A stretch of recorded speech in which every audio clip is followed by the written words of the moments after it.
Dear students, welcome to our YouTube channel Vidya for Success. In this video, we will be studying continuation part of theory on the lesson Biological Classification. Is now Five Kingdom System of Classification. So in our earlier video, we have studied how the two kingdom system of classification done by Linnaeus.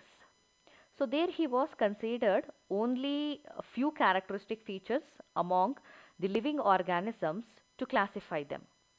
So there were many drawbacks we have seen there, so that two kingdom system of classification was rejected. So as time passes, so several changes, new ideas, new methods introduced to the field of classification. So as our understanding of living organisms got changed, according to that system of classification also get changed. So over a period of time, many changes has been taken place. So new kingdoms introduced for better classification of living organism. As I told earlier, that means according to Linnaeus, there was only two kingdoms. That means kingdom Plantae and Animalia. So over a period of time, so new and better kingdom systems are introduced for the classification of organisms. So as of now, one of the system considered to be a standard system of classification is Five Kingdom System of Classification. So this system is proposed by one of the scientists called as R.H. Whittaker. So in the year 1969, he introduced this system of classification. So according to Five Kingdom System of Classification, all organisms are placed into Five Kingdom System. So he retained, that means the Whittaker retained Kingdom Plantae and Kingdom Animalia introduced by Linnaeus. So together with that, few more kingdoms were introduced for the new organisms. So most of the unrelated organisms what were placed by Linnaeus under the kingdom Plantae and Animalia are now distributed under their specific kingdom. So let us see what are those kingdoms. So the five kingdoms are nothing but, one of the kingdom is kingdom Monera, and one more is kingdom Protista, then kingdom Mycota, then Plantae and Animalia. So as of now, we are grouping the organisms under five different kingdom, starts from kingdom Monera to kingdom Animalia. And few organisms are not at all put under the any of five kingdom. So those organisms are nothing but viruses, viroids, prions. So these organisms, because of their unique characteristic feature, they are not placed under any of the five kingdoms. Clear, right? So this is the overview of five kingdom system. So as of our today's knowledge about the living organisms, this is considered to be a standard system of classification. But in future, it may get changes also, that possibility is also there. So by change in the knowledge or understanding of living organism, the classification system may get changes in the future. Yes, next one is the basis or criteria for five kingdom classification. So for any of the classification, one of the main thing required is characteristics. So without knowing the characteristic of organism, it is impossible to classify them. So that the first thing is characterization. So suppose you have given with the two organisms. So one is a plant and another one is an animal. So somebody will tell you to group that organism into particular category. So what you have to do is you have to list the characteristic feature of the given organism, so that you will get one idea to which category that organism is belonging to. If your characterization, that means identification of the character is wrong, you are going to place that organism in a wrong category. So that we need to avoid the wrong placing of organisms, so that the thing what we have to concentrate here, we have to look into each and every characteristic feature of the organism. So without well understanding about the characteristic feature, it is not possible to classify them. So some of the criteria considered for five kingdom system of classification is: one, cell structure. What is mean by the cell structure? So cell structure is nothing but whether the organism is made out of prokaryotic cell or eukaryotic cell. Clear? So that is what we are calling as a cell structure. So the cell structure may be a primitive or it may be a advanced. Clear, right? So if the cell structure is primitive, that kind of cell is called as a prokaryotic cell. If the cell structure is little advanced, that type of cell is called as a eukaryotic cell. So if we know the cell structure, we can place the organism according to that. Clear, right? Then one more criteria considered is body organization. So what is mean by it? So body organization nothing but how the body of an organism is organized, whether it is made out of only one cell or it is made out of multiple number of cells, or whether the organism is made out of organ system or not. So all these are help us to decide the kind of body organization in the organism. So based on the body organization, we can categorize the organism into unicellular organism, multicellular organism. So this is very useful for the system of classification, because if you are not considering the body organization, the organism could be placed in wrong category. Clear, right? So if the organism body is made out of only one cell, the entire functioning of that particular organism is dependent on the one cell. Clear? So you could not compare the unicellular organism function with the multicellular organism function, because there is a lots of differences we can make out between those two kinds of organism. So that a body organization will help us to categorize the organism in its particular category. Then one more criteria is nutritional mode. So why the nutritional mode is considered for classification? Because not all organisms are same in their mode of nutrition. Some they are able to prepare their own food material, and some they are dependent on other organisms for their food. Understood, right? So which organisms can prepare their own food? They are called as autotrophs, and which they are not able to prepare, they are called as heterotrophic organisms. So this will make the proper bifurcation of organism based on the mode of nutrition. So again we have different groups under the heterotrophs and autotrophs, so that you will come to know while studying the specific kingdoms.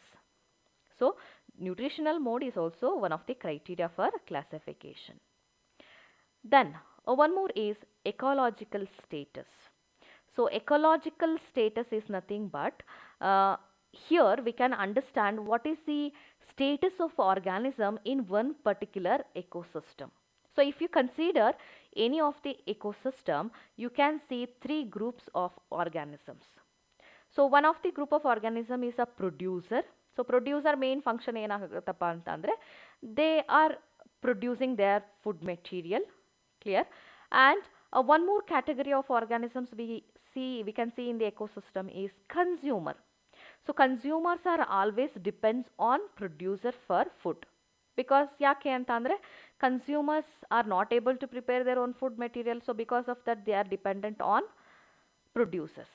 Then one more level of organism is decomposers. So decomposers, they act on producers as well as consumers after their death. So that ecological status also help us to classify the organisms in better way. Then last but not the least, the last one is phylogeny. So phylogeny is nothing but evolutionary relationship. So according to the five kingdom system, the organisms are classified based on their evolutionary relationship. So what is mean by this evolution? So evolution is nothing but the gradual changes what has happened on the earth over a period of time.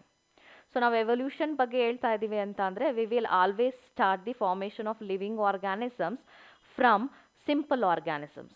That means the primitive kind of organisms are formed first and then the advanced group of organisms are evolved ಅಂತ ಹೇಳ್ತೀವಿ. ಅರ್ಥ ಆಗ್ತಿದೆಯಾ? So that is what called as a phylogeny. Phylogeny is nothing but evolutionary relationship. So these are the few main criteria considered by Whittaker to classify the organisms under five kingdoms. Clear, right? So let us revise the once again. So the main criteria are nothing but one is cell structure and another one is body organization. Then third one is nutritional mode and fourth one is ecological status and fifth one is phylogeny. Yes, now in this slide we are going to understand what kind of organisms are belonging to which kingdom.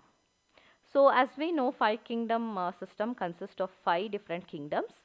So let us see which kingdom having what kind of organisms. So the first one is kingdom Monera. So kingdom Monera meant for unicellular prokaryotic organisms. So earlier, that means in the Linnaeus system of classification, prokaryotes were placed under the kingdom Monera without identifying their type of cell.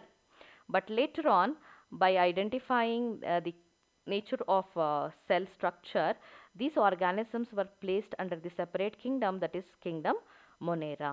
So the kingdom Monera consists of unicellular prokaryotic organism.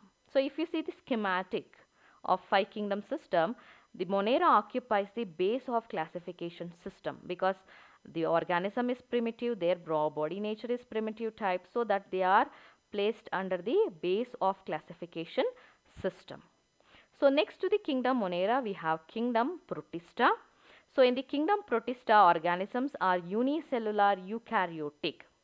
So in the earlier classification, unicellular eukaryotic organisms were placed under the kingdom Animalia. So you can take the best example of Paramecium and Amoeba.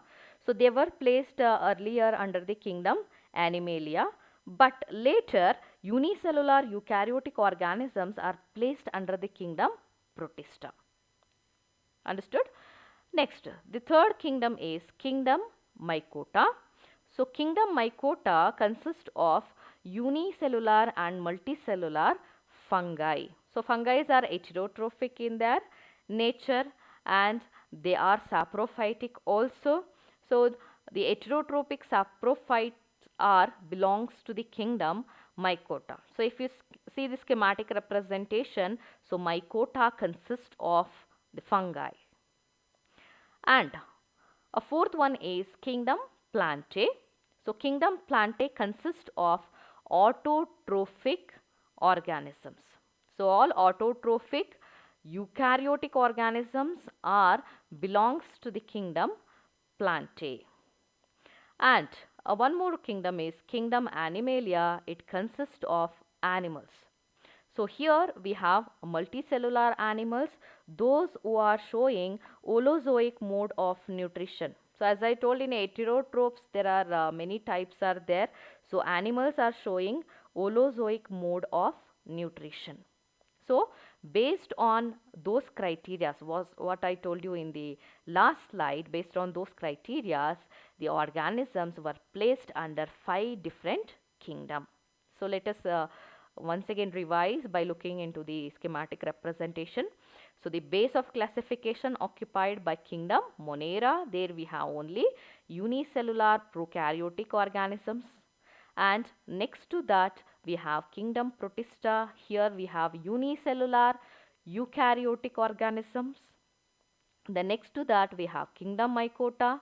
So kingdom Mycota consists of heterotrophs like fungi. They are saprophytic in their nutrition. Then one more kingdom is kingdom Plantae. Here we have all autotrophic plants. Then one more kingdom is kingdom Animalia. So here we have multicellular animals. They are showing holozoic mode of nutrition. Clear, right?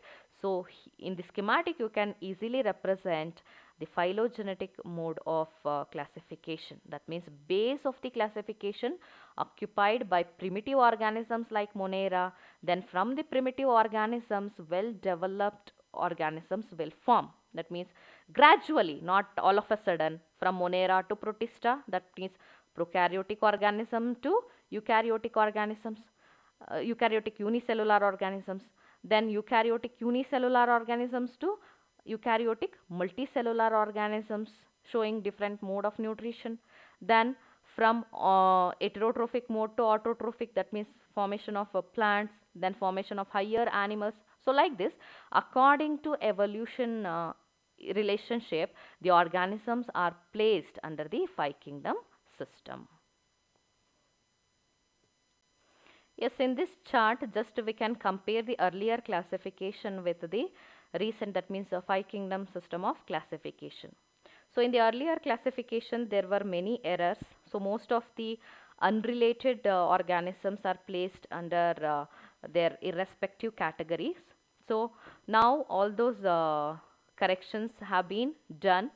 So let us just see what are those errors and how they are get corrected as of now. So the first one is in the earlier system of classification, bacteria, blue-green alga were togetherly placed with higher plants. So in the earlier they were just consider the presence of cell wall in bacteria and blue-green alga, so that they placed under the kingdom Plantae. But they were failed to identify whether they are prokaryotic or eukaryotic. But later on, by the identification of prokaryotic cells in the bacteria and blue-green algae, they were isolated from the kingdom Plantae and they are placed under the separate kingdom called as kingdom Monera. So, the kingdom Monera consists of unicellular prokaryotic organisms like bacteria and blue-green alga.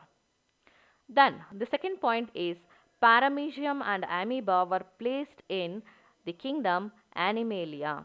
So paramecium and amoeba, they are not consisting of cell wall. So based on that, they were placed in the animal kingdom in the earlier system of classification. But later on, they identified that these two organisms are unicellular. So unicellular eukaryotic organisms are placed under the kingdom Protista. So that from the kingdom Animalia, paramecium and amoeba were isolated and they are placed under the kingdom called as Protista. Understood? So the kingdom Protista is meant for what? Unicellular eukaryotic organism. Paramecium and amoeba are unicellular eukaryotes, so that they are placed under their respective category called as kingdom Protista. Then the third point is fungi were placed with autotrophs. So in the earlier classification by Linnaeus, the fungi were considered as a plants, but they are not plants because they can't prepare their own food material. Moreover, their cell wall composition is not like plants.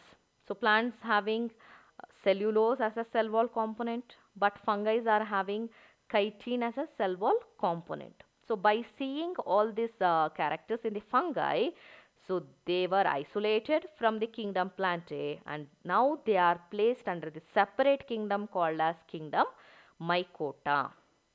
Clear? So these are the main corrections. Not only this, many corrections have been done, but the main this thing simple for your understanding they have given is these things. So all the organisms according to the five kingdom system, they are placed under their respective categories.